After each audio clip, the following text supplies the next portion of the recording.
Autumn by John Keats. Season of mists and mellow fruitfulness. Close bosom friend of the maturing sun, conspiring with him how to load and bless with fruit the vines that round the thatched eaves run, to bend with apples the most cottage trees, and fill all fruit with ripeness to the core, to swell the gourd and plump the hazel shells, with a sweet kernel to set budding more, and still more. Later flowers for the bees, until they think warm days will never cease, for summer has o'er brimmed their clammy cells. Who hath not seen thee oft amid this store? Sometimes whoever seeks abroad may find thee sitting careless on a granary floor, thy hair soft lifted by winnowing wind, or on a half-reaped furrow sounds asleep, drowsed with the fume of poppies, while the hook spares the next swath and all its twined flowers, and sometimes like a gleaner thou dost keep steady the laden head across a brook, or by a cider press with patient look, thou watchest the last oozings horse by horse. Where are the songs of spring? Ay, where are they? Think not of them, thou hast the music too. While barge clouds bloom the soft dying day, and touch the stubble plains with my rosy hue, then in a wailful choir the small gnats moan among the river sallows, borne aloft, or sinking as the light wind lives or dies, and full-grown lambs loud bleat from hilly bourne, hedge crickets sing, and now with terrible soft. The red breast whistles from a garden croft, and gathering swallows twitter in the skies.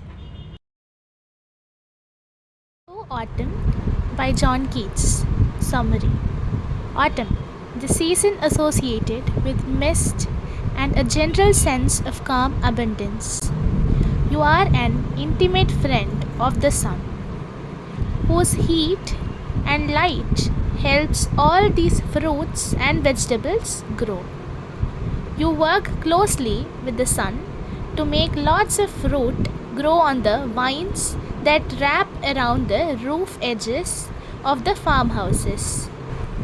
You work to make so much fruit grow that it weighs down the branches of the mossy apple trees that grow outside the farmhouses. Together, you and the sun make every fruit completely ripe. You make gourds swell and hazel shells grow fat with sweet nut inside. You make the flowers grow new buds and keep growing more. And when these buds bloom, bees gather that flower's pollen. Those bees think your warmth will last forever. Warmth, WARMTH.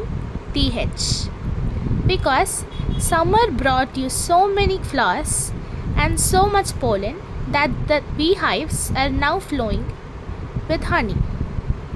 Who has not noticed you, Autumn, in the places where your bounty is kept? Bounty, BOUNTY. Any person who finds themselves wandering about is likely to find you sitting lazily on the floor of the building where grain is stored, and notice your hair lifted by a light wind that separates strands of hair. Strands, STRANDS. Strands of hair in the same way a harvester might separate the components of a grain of wheat. Anyone might also find you asleep in the fields on an incompletely harvested crop row, fatigued because of the sleep, including aroma of the poppies, POPPIES, poppies. In that case, your scythe, SCYTHE, which you had been using to cut the crops, would be cast to the side. It would be just lying there. And therefore, the next section of the twisted flowers would be saved from being cut. Sometimes, autumn, you're like the agricultural laborer who picks up loose cuttings from the fields after the harvest. Like this laborer who has to be observant, you watch the stream with your full, heavy head of fruit and leaves. Other times, you patiently watch the machine that juices the apples for cider, noting how the juice and pulp slowly ooze out of the machine over the courses of many hours. Where is the music that characterizes spring? For example, bird song. I repeat, where is it? Don't think about the spring and its typical music. You have your own music. The background for your music is a scene in which beautiful, shadowed clouds expand in the evening sky and filter the sunlight such that it casts pink upon the fields which have been harvested. Your music includes gnats, Gnats, gnats, which hum mournfully among the willows that grow along the river banks and which rise and fall according to the strength of the wind.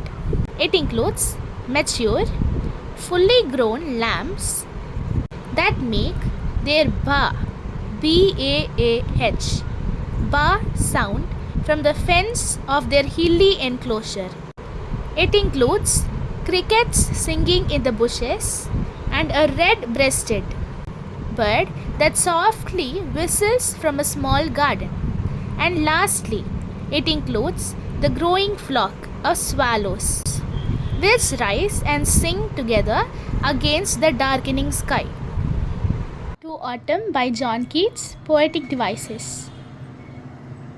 Here is the analysis of some of the poetic devices used in this poem. Stanza. Stanza is the poetic form of some lines. There are 3 stanzas in this poem with 11 lines in each stanza. Rhyme scheme. The rhyme scheme of each stanza is A B A B, C D E, C C C E. End rhyme. End rhyme is used to make the stanza melodious. Keats has used end rhyme in this poem, such as in the first and second lines of the first stanza, the rhyming words are fullness, bless, sun, and run. Iambic pentameter. It is a type of meter consisting of 5 iambs. The meter of the poem is generally iambic pentameter, such as among the river shallows borne aloft.